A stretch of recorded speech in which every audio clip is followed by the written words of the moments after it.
Last point, export focused. हमारी खारजा policy export focused होनी चाहिए।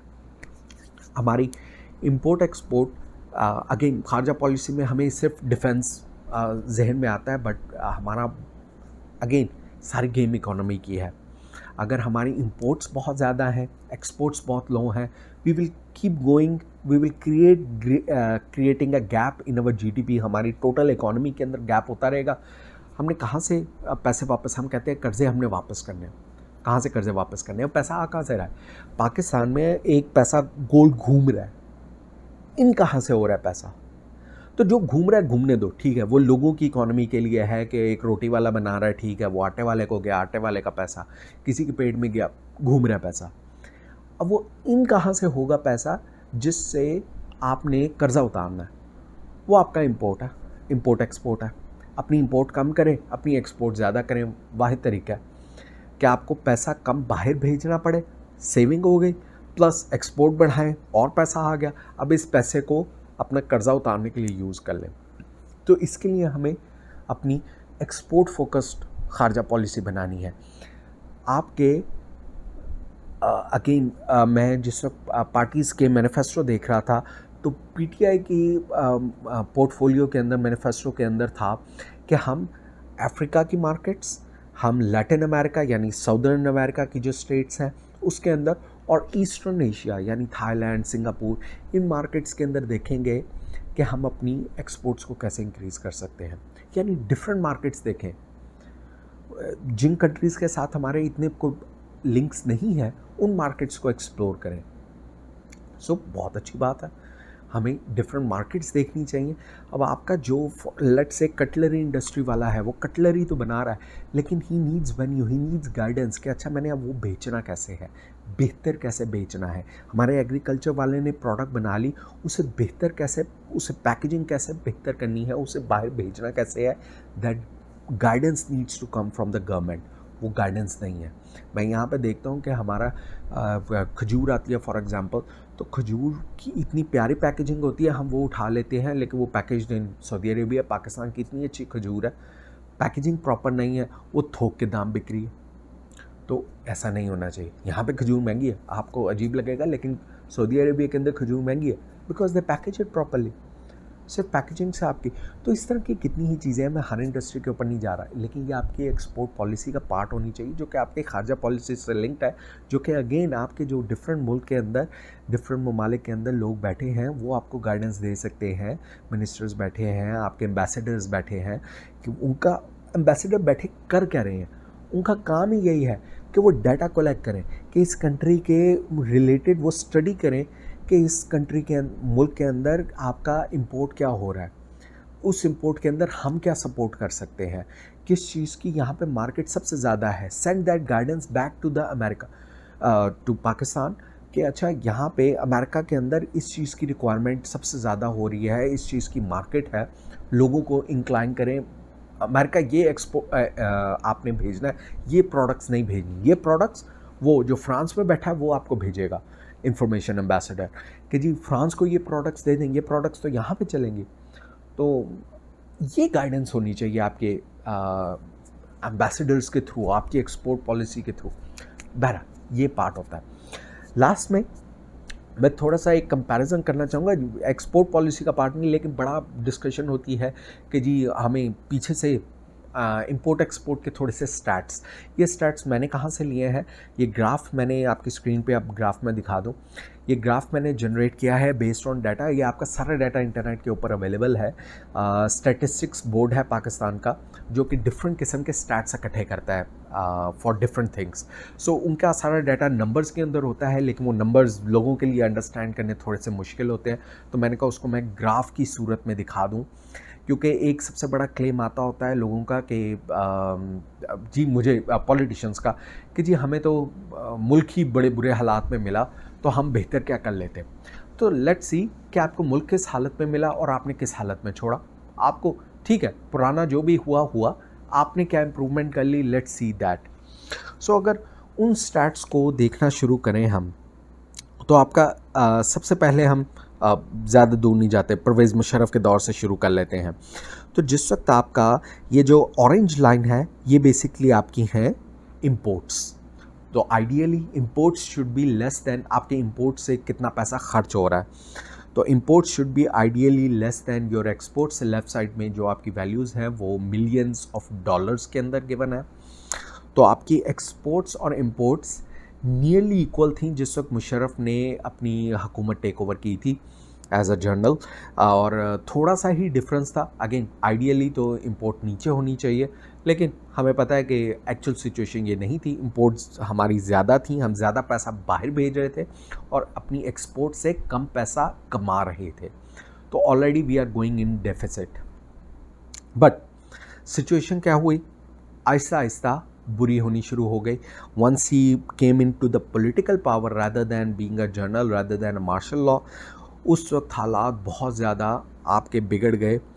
तो अगर कोई क्लेम करता है कि जो भी क्लेम करता रहे, डज़न्ट मैटर, स्टैट्स हमारे सामने है कि जो डेफिसिट था, वो जो गैप था वो बढ़ता रहा। गैप जो है बेसिकली ये जो डॉटेड लाइन्स ही है उसमें दिखा रहा हूँ, या ओवरऑल ट्रेंड देखना हो during a generation, during that tenure, तो उसके लिए मैंने ग्रीन लाइन ड्रॉ की है।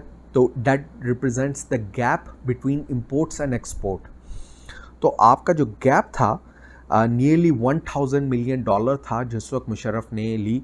$1000 मिलियन यानी $1 बिलियन का गैप था।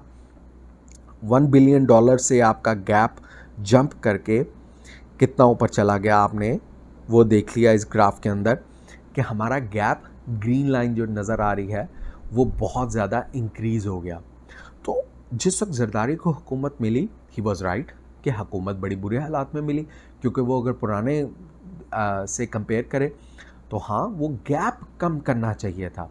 आपकी अगर इंपोर्ट बढ़ रही है, एक्सपोर्ट भी बढ़ जाए साथ, फाइन, बट हमारी इंपोर्ट एक्सपोर्ट बढ़ी ज़रूर, लेकिन उस परसेंटेज से नहीं बढ़ी जितनी परसेंटेज से हमारी इंपोर्ट्स बढ़ गई। तो गैप बहुत ज़्यादा बढ़ गया। अच्छा, जरदारी के दौर के अंदर स्टैट्स के पॉइंट ऑफ व्यू से बात करें तो फिर भी इकोनॉमी स्टेबल रही।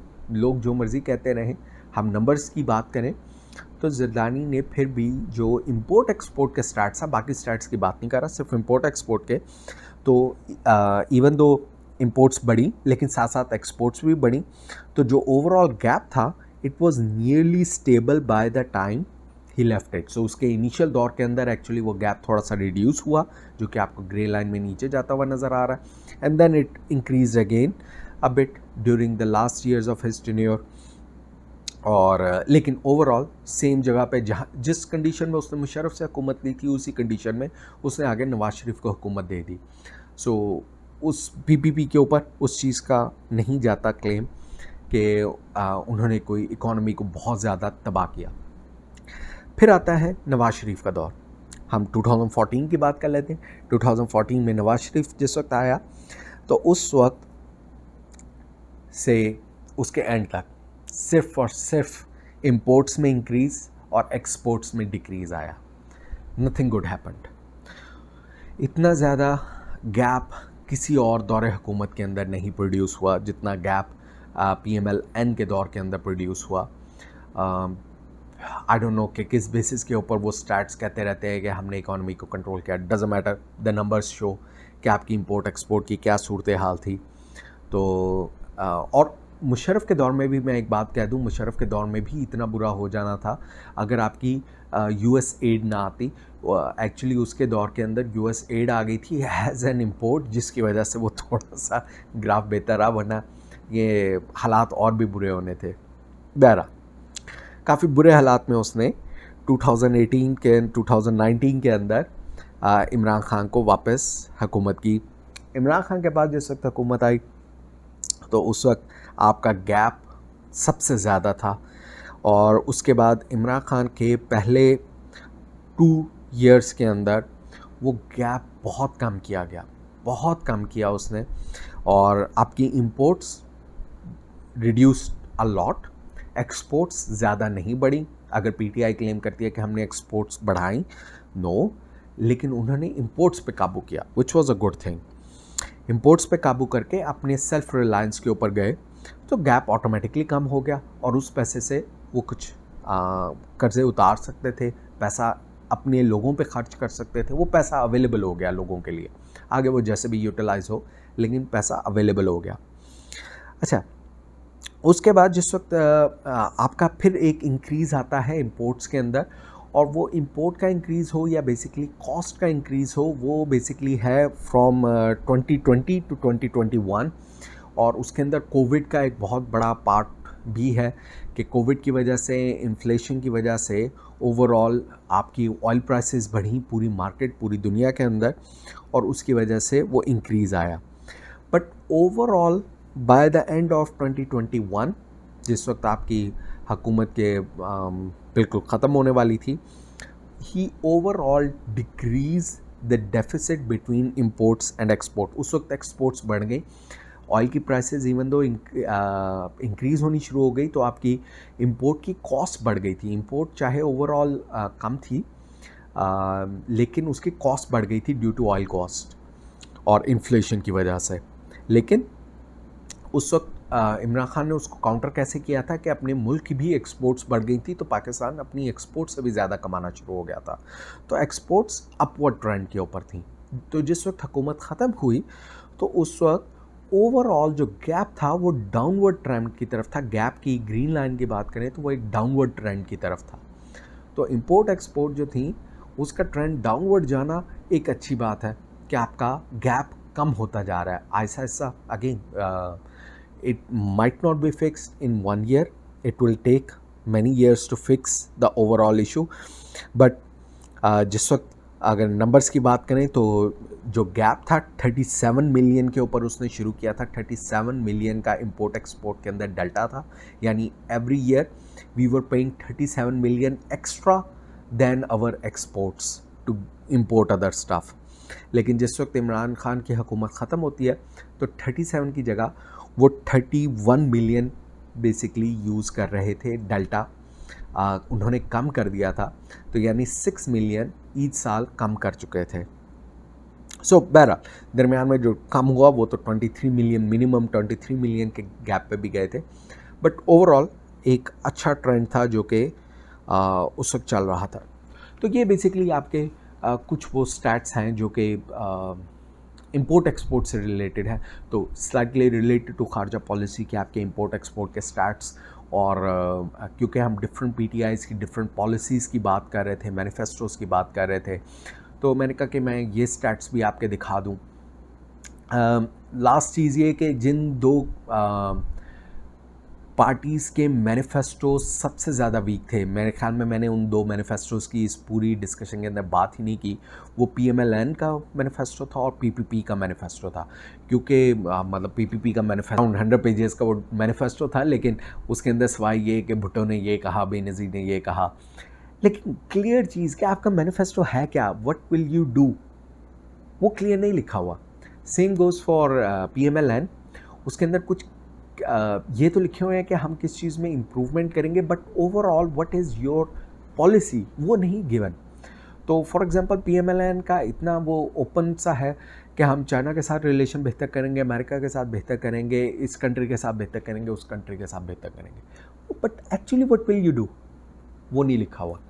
और पीपीपी का उससे भी ज़्यादा वेग है, उसके अंदर लिखा हुआ है कि जिस वक्त हम पावर के अंदर आएंगे देन वी विल सी कि पाकिस्तान के मुफाद में जो अच्छा होगा हम वो करेंगे। तो ठीक है, आप मतलब आपका कोई पॉलिसी है ही नहीं, कि आपके जहन में कुछ है ही नहीं कि आपने करना क्या है, तो देखी जाएगी करना क्या है। तो उस वक्त फॉर एग्जांपल अगर अड्डे देने पड़ते हैं लेट से, और आप कहें कि हाँ पाकिस्तान के मुफाद में अड्डे देना बेहतर है, तो आप अड्डे दे देंगे क्योंकि आपके पार्टी की पॉलिसी में ये लिखा हुआ है। तो अगेन पार्टी की पॉलिसीज़ बड़ी वीक लिखी हुई हैं इन माय ओपिनियन, और जो कि जिसके ऊपर काम करने की ज़रूरत है इन पॉलिसी पार्टीज़ को, क्योंकि that gives a guideline to everyone. ये आपकी जो पार्टीज़ है इसके अंदर और इनकी इसके ऊपर आपके पॉलिटिशियंस की ट्रेनिंग होनी चाहिए कि भाई आपने इस पॉलिसी के ऊपर काम करना है, पॉलिसी नहीं तो ट्रेन क्या करना। बहरहाल so that's my 2 cents of opinion कि आपके पाकिस्तान की खारजा पॉलिसी के की पॉइंट्स, की थिंग्स क्या होनी चाहिए, किन चीज़ों पर फोकस करना चाहिए, एंड किस तरह पाकिस्तान को बाकी कंट्रीज़ के रेस के अंदर वापस आना है। सो होपफुली किसी के कान में अच्छी बात पड़ जाए, नहीं तो एटलीस्ट मेरा टाइम गुजर गया, मेरे जो जहन के अंदर चल रहा था वो मैंने आपके साथ शेयर कर दिया। बस इसके अलावा हम दुआ कर सकते हैं कि अल्लाह ताला पाकिस्तान को कामयाबी दे, अल्लाह ताला पाकिस्तान को अच्छे लीडर्स दे जो कि उसके लिए अच्छा सोच सके। पाकिस्तान पाइंदाबाद।